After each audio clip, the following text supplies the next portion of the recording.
National Congress Reform, PNCR, presents Nation Watch. Hello and a very good Sunday afternoon to you all. It's Sunday, 11th December 2022. Well, it's going to be an idle Christmas for most of us, but we'll talk about that next Sunday, God willing. Today, we are going to discuss with Mr. Vincent Alexander, who is a commissioner at the Ghana Elections Commission, a number of very, very important issues relating to local government elections. And I welcome you all to this Sunday, 11th December, even as I welcome my guest, Mr. Vincent Alexander. Thank you very much, Marvin. It's always an honor to have you here, sir, to simplify matters for us. Quickly rushing into the business of the day, nomination day has been cancelled. Nomination day has been cancelled. It should have been tomorrow, I believe. So a number of things are going to happen from now on. Tell us what are the consequences, please, sir, of the cancellation of nomination day for local government elections 2023. You're quite correct, Marvin. Nomination day has been cancelled. It should have been tomorrow. The new date is still to be determined. And one should understand that that cancellation has to do with the fact that the manner in which GCOM went about preparing its list has been accepted to be wrong and therefore needs to be corrected. And therefore we need to go into a process to prepare the list in the manner that the law requires it to be prepared. I want to say that when GCOM last met, there was no agreement on the way in which the list should be prepared. The jury is still out on that. I'm saying that because I've seen some attempts to suggest that there's a particular way it will be prepared. That matter is still to be determined, and the determination of that matter will then lend to the new timelines leading up to the election. The postponement, the cancellation of nomination day means that we cannot hold elections on the day that it was intended, that's March the 13th. And the extent to which we have not yet determined the way in which we will in fact approach the list. There are different views on that matter in the Commission.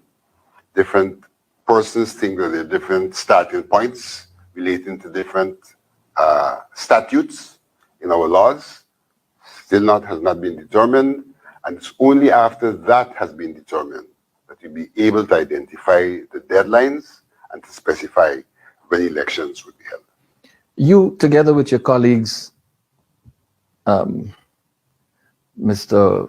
Charles Corbin and Mr. Desmond Trotman, you have been working at the level of the Commission, bringing a number of these points into focus. Over time, those points have been rejected, essentially. There was a recent meeting with the opposition and the GCOM, the Ghana Elections Commission, following which there was the filing of a court proceedings challenging the manner in which things were happening.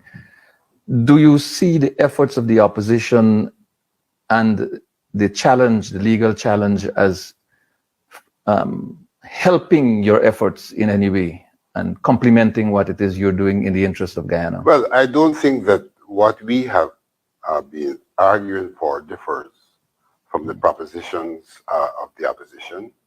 And I do think that the strength of our own argument, the fact that the matter is before the court, and the intervention of the opposition would have weighed in on what is now happening. In fact, the CEO himself said that at the last weekend, having had the court matter brought to his attention, he had an internal review of the matter.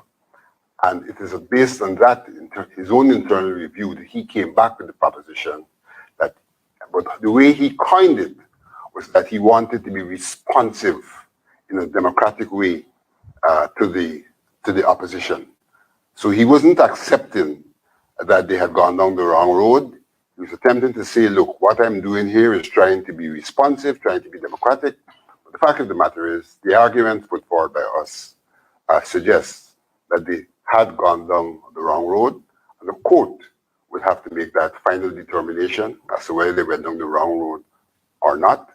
But now, still have to make the determination, given the acceptance that we're not going to continue down the road we were going down. Which road we're now going? I think we have a kind of 5-junction road, a choice of where we go. You're in Linden then. And we haven't yet made that decision. That decision should be made, hopefully, on Tuesday. You spoke about the list. There are a number of factors which would influence how you approach addressing the issue of the list and its preparation. And very interestingly, there's a there's an article in Chronicle dated, I believe, the 9th, in which one Barrett Jagdeo attempts to suggest to the nation and the world at large that both the opposition nominated elections commissioners and the parliamentary opposition are really not making any sense. This is a suggestion. The claim, I quote the article, the claim of the political opposition that local government minister Dharamlal cannot demarcate boundaries of local area authorities is untrue. Now, this is propagandistic. No one ever says that the minister lacks the legal authority to delineate boundaries of local authority areas. The issue has always been, Mr. Jagdeo, that the Minister of Local Government does not have the lawful authority to do anything with respect to boundaries of constituencies which fall within the local authority area. So this is a lame duck attempt at pouring cold water on your efforts. But that aside, how important is this issue of constituency boundaries to the preparation of the list as is required by law for local government election? And what are the impacts of the decisions which are viewed as unlawful taken by the Minister of Government, local government, with respect to those boundaries? That's a very important question. Let me first of all say that Jagdeo is exposing this nation to a significant amount of trash and trying to confuse people. And there are people in GCOM who are trying to find ways to support what he's doing and what he's saying. The law is unambiguous that the minister can establish boundaries for local government areas. A constituency is not a local government area. The only law that makes a reference to constituencies in terms of who has the authority is the Local Government Elections Amendment Act, Section 38A, 4 and 5. Yeah. And 5 unambiguously says it is GCOM that has to either combine or divide the divisions for the purpose of creating constituencies. Right. And so Jagdeo can jump high and he can jump low. That is what the law provides for. And the public needs to understand there's a difference between a local government area, which is the area encompassing what's called a neighborhood democratic council or municipality, and the constituencies which are parts of. So yes, you have to establish the local area first, and the minister does that. But having established a local area, he's then authorized to indicate how many seats are going to be constituency seats. Once he has done that, it then signals to GCOM how many constituencies should be created, and GCOM has the authority to create those constituencies. This is interrelated to the list. Why? The problem we've had with the list is that the list was not extracted on the basis of local government areas and constituencies, and therefore the electorate were unable to make objections on the principle of residency. Local government elections provides for residency. You must be resident in the constituency of the local authority in which you're either going to vote or going to contest. And therefore, when we have claims and objections, an elector must be able to go to the list of the constituency and to see if there's anyone on that list who does not reside in that list in keeping with the provisions of the law about residency, and to object to that person being on the list. That was not provided for. That was not done. Hence, we have to redo this whole question of the preparation of the list. And as I'm showing you, there's a interrelationship between the preparation of the list and constituencies, because GCOM has to use the constituencies as the basis for the specific lists, because the lists are by constituencies. We have elections of over 500 and something persons, because each constituency will have a person elected. You have to identify the voters who are eligible to vote in the particular constituency. So that even as we now seek to determine how we will approach the question of the list, we have to look to see what are the demarcations of the LGAs, the local authorities, and the constituencies, so the configured list corresponds with that. And in that regard, I want to say, GCOM has issued a press release seeking to respond to what they say is misrepresentation and misinformation by the press. But in issuing that press release, GCOM has itself sought to confuse the public. We in GCOM are in a position to know what were the constituencies that the minister sought to configure, because he published two orders, Order 40 and Order 50. Right. And in those orders sought to specify constituencies, which he has absolutely no authority to do. And there was 39 as well. Right. Yet GCOM is thumping its toe and telling the public, well, we don't know that this has occurred. We have to check to see. But the minister has legal authority to establish local government areas. Yes, he has. You don't need to tell the public that anymore.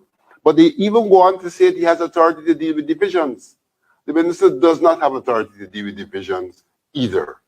Well, it's rather interesting, is it not, that in the same article to which I earlier referred, the chairman of GCOM, chairman of GCOM had this to say, and I quote her from the Chronicle report. The chairman pointed out that those changes made to the boundaries of local authority areas and any changes to electoral divisions within those local authority areas are within the legal authority of the minister, confirming what you've just said. The minister has She goes on. no authority to change divisions. Yeah. In fact, we have to use divisions. The law specifies that those units which are referred to as people's cooperative units, for all intents and purposes, are the divisions. At the level of local Precisely. government, we do not interfere with divisions. What we do is use the extant divisions. And then she goes on to say, contradicting herself now, she emphasized, however, that if the minister sought to form or change the configuration of constituencies within those areas, he would have usurped the power granted to the commission to combine and subdivide electoral divisions to form constituencies. Here is where I have a problem with the chairman of GCOM. She is saying, if he did. If he did, but he has done The it. question is not if. He did it. Yes. And GCOM knows he did it. She referred to the gazetted order in her press release. And if she knows about that order shows that he did seek to do it. It's not lawful. He did seek to do it. And more than that, if one goes to the list that GCOM last posted, those lists are in conformance with what the minister wrongly did. So GCOM has knowledge and is complicit Yes. and trying to blindfold the public on this matter. Yet the chairman goes on to say, and I quote from this article, if such were the case, the minister would have acted outside of his legal remit. What manner of madness is this? I mean, how could you sit on both sides of the fence on this issue? Well, it will tell you where she will eventually fall. Mr. Alexander, tell us more about, you refer to Order 50, you refer to Order 40, and there's also Order 39 of 2022, which were issued by the minister. And we believe from the outside that GCOM, in fact, ought to have acted instead of the minister on a number of these issues. And we believe, based on information, that GCOM ought to conduct some level of consultation in doing the things that are required to be done leading up to a possible order of this nature. GCOM in the past, for elections 2016, local government elections, and elections 2018 did what the law required it to do. And what the law required it to do is to determine the demarcation of the boundaries of constituencies. More than just doing that, GCOM had a process where at the local level, involving the registrar the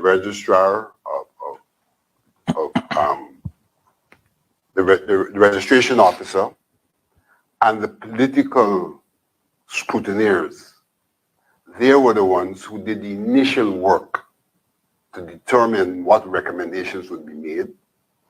They would then make recommendations to GCOM per se, that's the commission, and the commission would then determine the final boundaries. So that we have a situation now where, as far as I'm concerned, that work has to be done as a precursor to any work in relation to the list, because the list has to reflect that configuration. We have to go back on the ground, and where the minister has sought to impose himself, GCOM has to do its work. It may turn out in instances that what the GCOM comes up with coincides, but GCOM has the authority and has to do its work. And this attempt by GCOM, in form of a press release, to suggest that nothing has been done, really puts GCOM on the block. Because if one looks, for example, at Tuflok Sanditon Potential. Tuflok potential, one can see in the order that has been issued that Rizland Potosi Yes. has been included in that local authority, being delineated by that order as a constituency. The minister cannot do that. What he can do is extend the local authority to include Rizland Potosi, but cannot designate Rizland Potosi as a constituency. The same was done in Lamaha. Similarly, here is Jagdeo arguing that we have only readjusted the wrongs that the PNC did. Well, the fact of the matter is, if you go to the highway, in Lamaha Yarokabra and in Haruni Yarokabra, those local authorities did not exist prior to the last elections. And therefore, you can't be adjusting something which you said existed before. It did not exist. It did not exist. And what they have done is to resize one authority and downsize the other, and in that process have also interfered with constituency boundaries. The same goes for Mabaruma. Yes. Mabaruma is a township created under the David Granger administration. There's nothing pre-David Granger that the PNC tampered with in terms of Mabaruma. They created Mabaruma. Yes. Now they've sought to extend Mabaruma, and they have the authority to do that, but in extending it, they've sought to identify a constituency which they have no authority to do. So Jagdeo is trying to confuse the public with his trash, accusing people of doing what he does best, accusing people of lying. Now, you refer to those new local authority areas, the two in Region 2, in the Pomeroon River, the two on the highway, the two involving the Yarokabra area. They were in fact established in law since 1990, as I understand it. But they were not promulgated as local authority areas by the PPP while in government. Quite correct. So it was a case where the AP and UAFC was righting the wrong done by the People's Progressive Party, where they refused to give local authority status to these 4 local authority areas and the people who reside within them. Now that they've been established, they're trying to manipulate it for political miles. And in addition to that, the Upper Boroboro Arnaputa NDC was actually created by the Granger administration in the North Rupununi to cover an area not provided for on the local authority area or Amerindian village. So I really don't know what they're talking about, but what I want you to speak Let me respond to that question this way. In 1980, the Constitution provided for the system of local democracy. Yes. A reference was not to local democracy before, and for local democratic organs. As a consequence of the 1980 Constitution, you had the Local Democratic Organ Act of 1980 as well.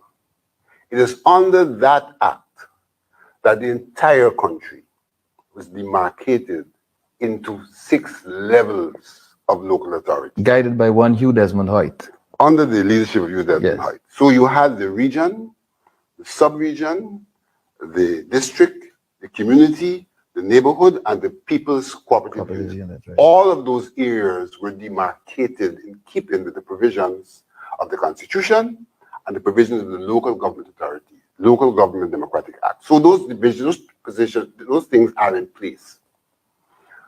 They being in place, the ministers, however, authorized to pronounce which them at which time would become a local government authority area and define the local government council for the area, including the number of councillors. That's what the minister can do. The APNU AFC advanced what had been done in 1980 by establishing more of those local authorities. That's what they did. In doing that, they have the right to define the local authority area on one hand, and then GCOM defines the constituencies. What the APNU AFC did was to define the local authority areas, and GCOM then defined the constituencies. So the PVPs, in saying they're pushing back using the wrong authority, because they cannot push back to change constituencies through the act of the minister. Any changes in constituencies has got to be done, irrespective of how the constituency, irrespective of where the constituency is, has to be done by GCOM, and that is not what they are seeking to do. They sought to do it on their own. This article, I want to come back to this article very quickly. This article says, and I quote, noting that former Minister Bulkan did a terrible job when he changed boundaries. Jagdeo said that the recent action of the PPPC government chose to correct those mistakes. Now, you referenced this particular issue a minute ago. My recollection tells me that there were consultations conducted, and beyond that, that Minister Bulkan took to the National Assembly and had a full debate on these issues, full participation of both sides of the House, and GCOM was involved in doing its statutory functions, and the minister, on the back of all that had been done, then came out and lawfully issued orders giving life to some decisions. Comment on that, please. What we have to be clear about here, the work done by Minister Bulkan that was carried in an order under his signature was the creation of local government areas, not constituencies. Precisely. Local government areas. And even in doing so, I'm advised he consulted. He did. I was part of some of those. After that would have been done, GCOM created the constituencies, and the order in relation to constituencies was issued not by the Minister of Local Government. It was issued by GCOM. And in this instant case, GCOM did not issue any orders with respect to matters leading up to where we are with local government GCOM has election issued 2023. no order. GCOM has hunky-dory gone along with what the minister's done. And interestingly, when I posed the question at the last meeting, have we done anything in relation to the minister's unlawful act, the CEO's response was, no, we had not done so. That was his response. Because he, in GCOM, was one who said that he did not know the minister had any authority to create constituencies. But in the last meeting, when I posed the question, where are we in relation to our list and its configuration of constituencies, he said that he had not done anything congruent to what the minister had done.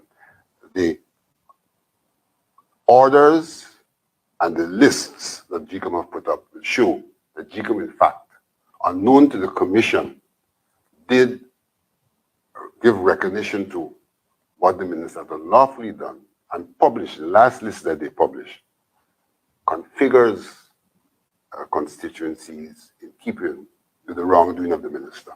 Local government elections, the GCOM dilemma. Clearly, GCOM has problems. GCOM is required to do some certain things by law. GCOM is pandering towards political instructions and political actions very clearly. Mr. Alexander, in the remaining 1.5 minutes or so, where are we heading with local government elections? Do we stand a chance of seeing Guyana going to the polls in 2023? I would think it is possible to go to the polls in 2023. Exactly when is still to be determined. Thank you very much, ladies and gentlemen. You've been tuned to Nation Watch. We've been discussing the local government elections, the GCOM dilemma. My guest, Vincent Alexander, Commissioner at the Guyana Elections Commission. As always, very, very insightful and very articulate in addressing the issues at hand. Thank you very much for joining us. Thank you very much for staying with us. Thank you, Mr. Alexander, for sharing your time and your knowledge.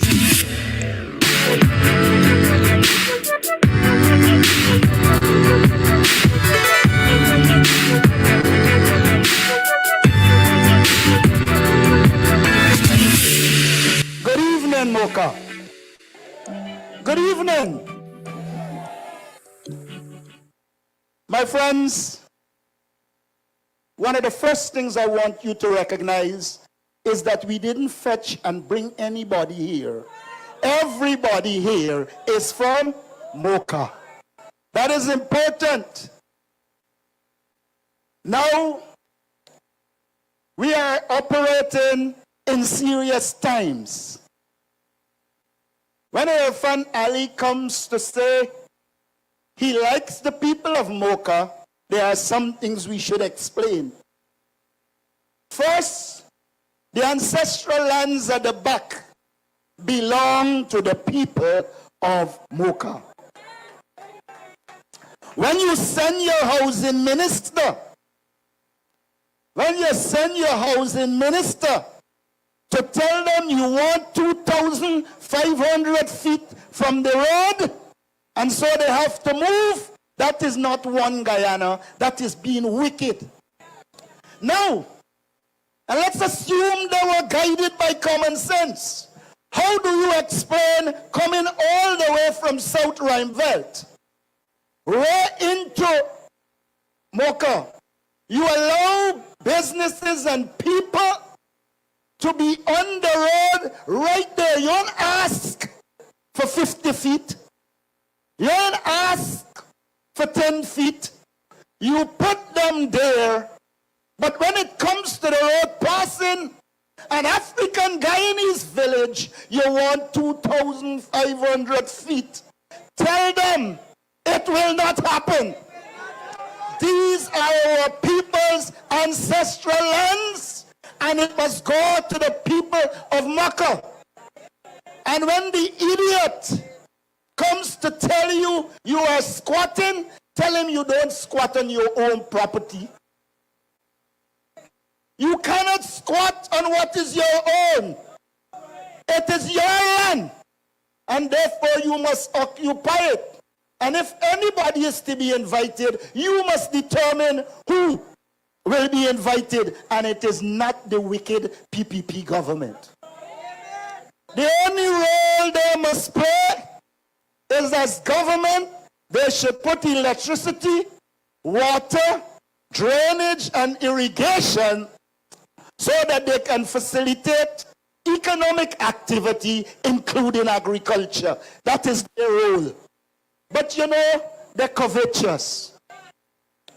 They just believe that only the rich people around them must benefit. And I'm glad the Minister of Home Affairs sent the cameras. Record. But I want those that see who murder who, those are the cameras that should be working. In this country, when a murder occurs and it's ordinary poor people, everything working. Soon as the big boys, it stop work.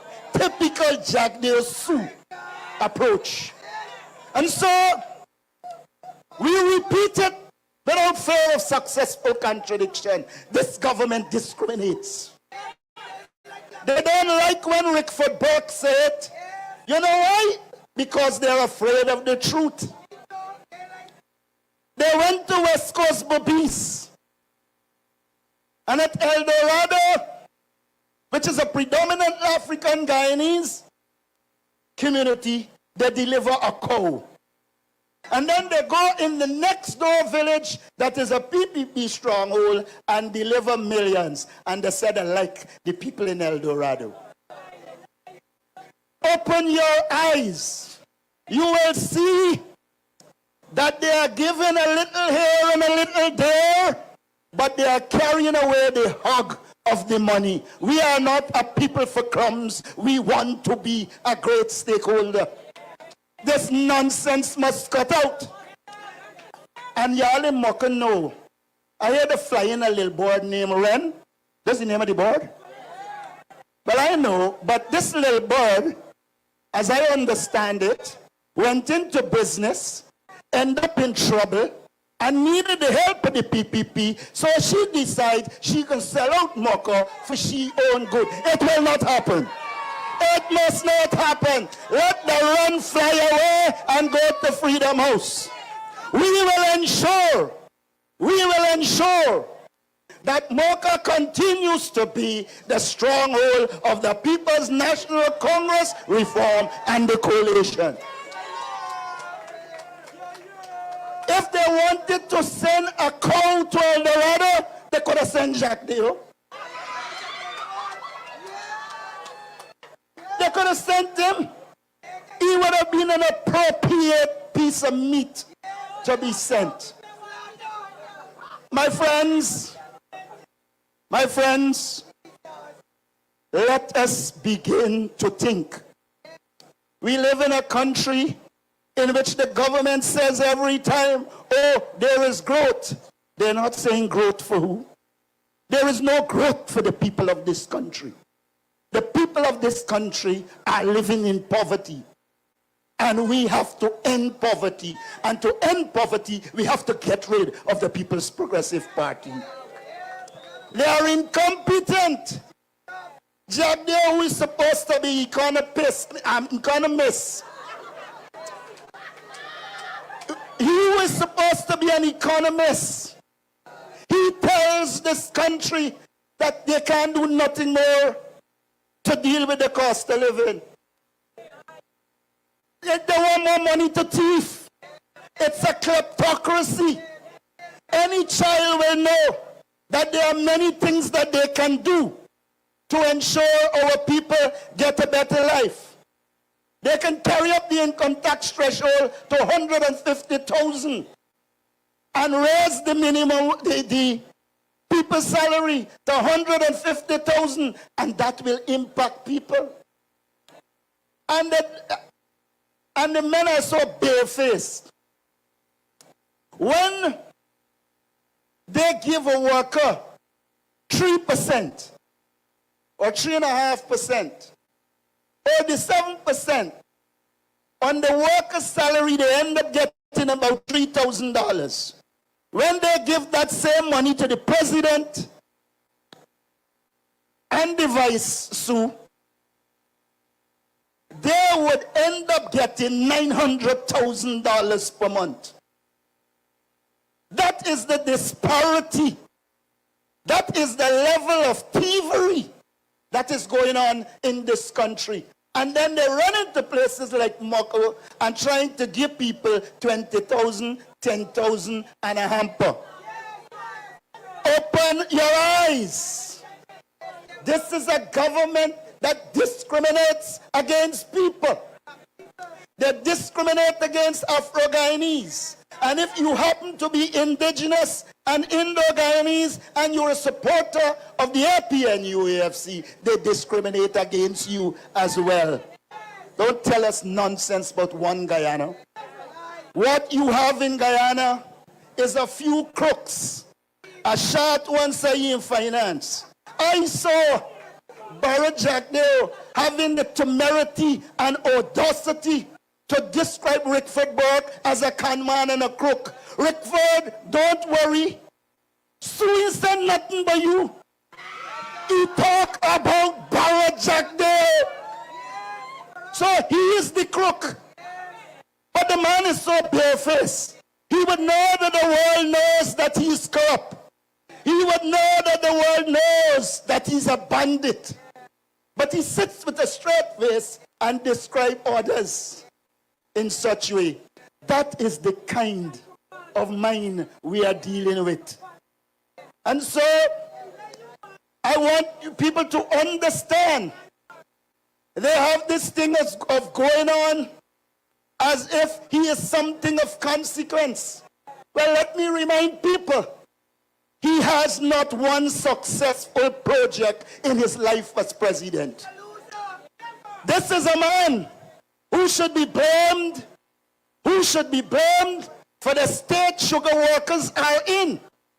Let us recall, the EU gave to him 32 billion Guyana dollars between 2007 and 2013 to ensure it goes into the sugar industry to diversify and ensure work was found for sugar workers. Ask him he did it. Whether in thief, he put on a dead called Skeldon Sugar Factory. The man is a failure. He told us he is going to do a fiber optic cable for billions, and then we can get connectivity all in the interior. Well, it's some part of his interior, because we ain't seeing it. That was another failed project. He told us, oh, there's going to be this beautiful packaging factory at Enmore, Datogan. The man is a complete failure. But you know, he has this way, you know the story, where did they say, the little child tells you, mommy, you tell he, she but she make foot before she tell you about you own. The man know he's a confounded hypocrite. The man knows he's incompetent. The man knows he is corrupt. So he blames everybody before it gets to him. Well, Sue did him a favor. I think he hates the name Sue. And you know, they said, I gather the minister told them that the lands behind there are owned by Gaisuko. Tell him to put that way, Paddy put the nuts. Those lands are ancestral lands. And they're doing the same thing in Linden. I grew up in Linden as a boy. And I know from day one that the Mackenzie Sports Club belong to the people of Mackenzie. They now come telling us but Nissil. They're like thief. They can't help themselves. Puss jump their hand. The Mackenzie Sports Club is the property of the people of Linden. Nissil must take their hands off of it. The thief enough. And so, friends, we mustn't be fooled. Look at who did this recruit. I want you to let the people in Moko and see PPP this recruit. Who in conflict with the law? In exists. If they go to Buxton, they choose the worst. Is either ex-drug trafficker, present bandit. They do not have the ability to choose decent people. And I want to say this to them. Don't put your eye on any PNC stronghold. Causes what? We will maintain them local government elections or not. Our strongholds are not for sale. Our people deserve a better government. Let us be clear. This government is a corrupt and incompetent government. This government is a dictatorial government. Had people had freedom in this country, they would have gone along. But we have to confront them. We have to take them on. Because this government will stop at nothing until they control and dominate everything, and we have to resist that. My friends, we have said that we will govern Guyana in the interest of all Guyanese. We're not going to have different folks for different strokes. We ain't gonna tell you, oh, we could give you the land coming up the road, but when you meet Mocha, they can't get none. And the people are so barefaced. If you go to the Suez like Linden Highway, where the law stipulates what distance you must be from the road, they have given a number of their supporters land right on the road. So if you're going out to build a parallel road to make it into a 4-lane highway, you must compensate them for land that they're entitled to. And so we must understand they don't like when we talk about the discrimination, but they discriminate against us. All and sundry know that the People's Progressive Party is a wicked, racist party. We have to understand that Guyana is for all Guyanese. And we cannot have a government that behaves in that way. I heard they're going to build some Silica City, and they're engaging, I think, the South Koreans. In the process, they intend to take away land from the people of Laluni. The people at Kurukuru are complaining that they are seeking to take the lands that they occupied for years. If you like people, if you like one Guyana, why is it you are always targeting one set of people to take away the lands? And the discrimination should be obvious. When the Berbice Bridge was built, they removed people from the Berbice Bridge area, and we agree they should be removed, but they compensated them properly. They're now telling the people in Eccles area that you got to move, but we can't compensate you. What kind of one Guyana is that? And as they do all of this ignorance, they have to control the Guyana police force. They have to politicize the Guyana police force. So they put some of the most corrupt people at the top of the force. Because if you're corrupt and you're in charge, you got to do what you want you to do.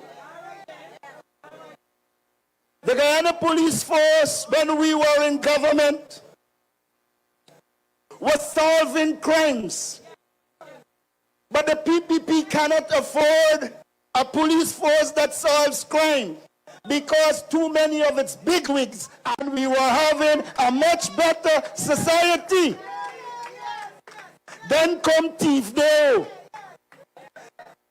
Thiefdale comes back to power, and we back to lawlessness.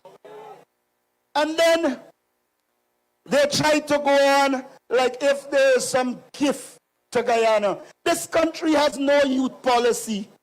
They got a little one running around saying he's Minister of Youth. He's a sailor. And the boat has no engine or no sail. There is absolutely nothing happening in youth and sport in this country. So, we have to take Guyana back. We have to organize from the bottom up and take Guyana back. We envisage a different Guyana to the People's Progressive Party.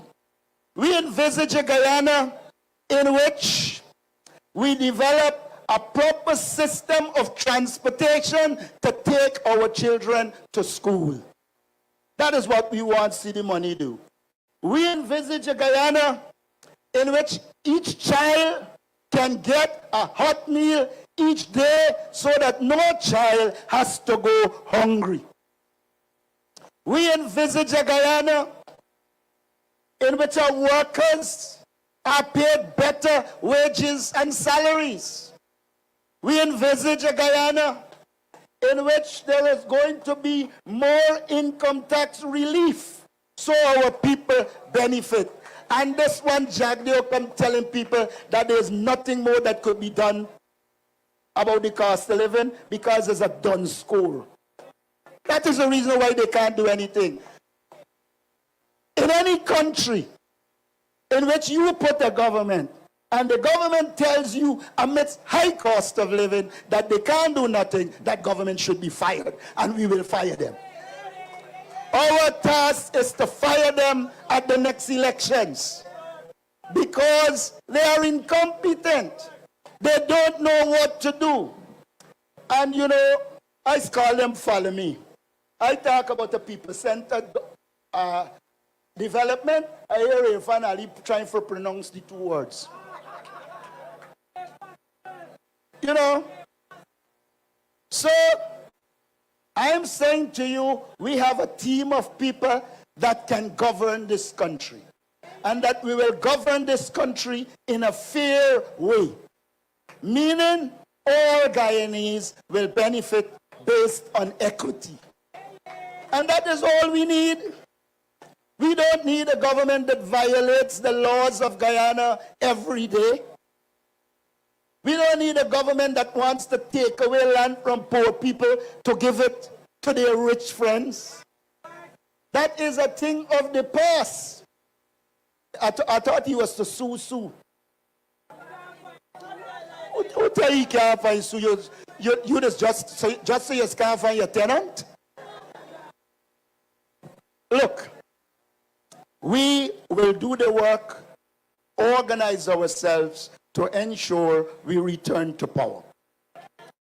And we are not seeking to return to power for power's sake. We are working to return to power to serve our people. We believe under an APNU-AFC government, the people will be well served. They can say what they want, but they can't discredit the fact that in that very short period, we delivered on infrastructure. And don't worry with Jagdeo when he's going on with his rantings. The fact that he's ranting and raving about the opposition leader means I got him in the right place. I got him in the right place. And so,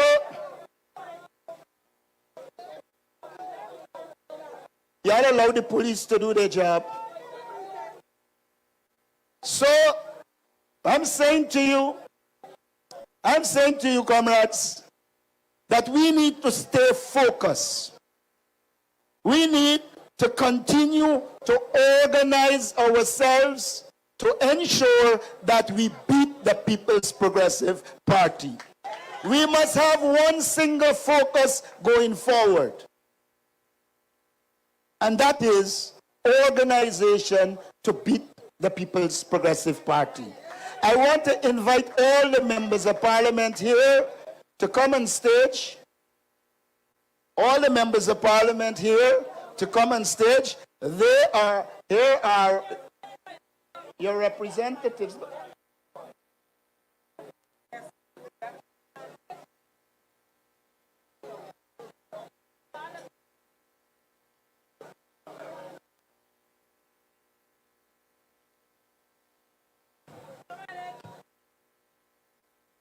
We, as a party, are prepared to serve you. And we will ensure that our members of parliament are on the ground doing work with you. Okay? Now here we have our representatives. Dr. Karen Cummins, Region 4. Comrade Cox, Region 1. You want to know all of them there, they got parliament tomorrow. But remember, I'm coming to the next issue. Comrade Marine Philadelphia, Region 4. You all will know Christopher Jones. Coretta McDonald, Annette Ferguson, Natasha Singh Lewis, and I don't think I have to introduce Ganesh Maipal. and your own Nima flew best. These are people, when you see them, you must demand representation from them. Okay? Thanks. But I want to go on to say, a good bit of them you see here, the PPP suspend from Parliament without a hearing. They don't believe anything in rule of law. The law says if there is a matter against some person, they should get a hearing. Not with the PPP. They proceeded to suspend them without a hearing. The matter is in the court. But we want to say thanks to them because they continue to work even though the PPP vindictively took away their salaries with the hope that they wouldn't work. So let us say thanks to most of them. And so, comrades, we're at the point where we can take no more of the People's Progressive Party. We are fed up with them. They are crucifying our people with extremely high cost of living and no avenue for relief. Now, I want to say to you, they will run and come in here. You know, our supporters are Christian-like. Y'all remember Jack Dale? They tell them when Granger go in he village, you must chase them out. Well, me telling y'all for do that, let your sense determine what you do. Because we shouldn't have those jagabats coming here. And so we must organize to beat the People's Progressive Party. I want to thank all of you for coming out this evening.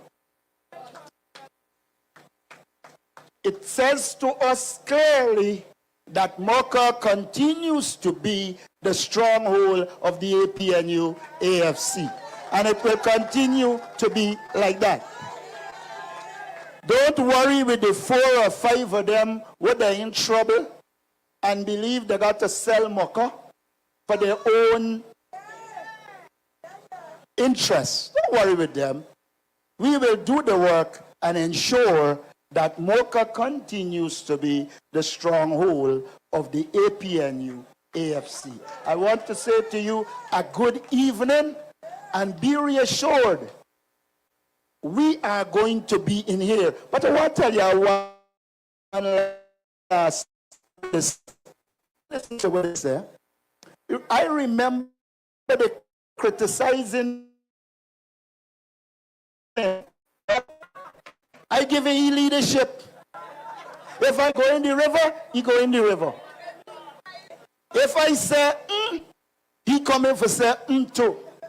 Oh Lord, I remember once you had to be statesman-like. Your shirt has to be in your pants. Well, I see you coming with your shirt out your pants.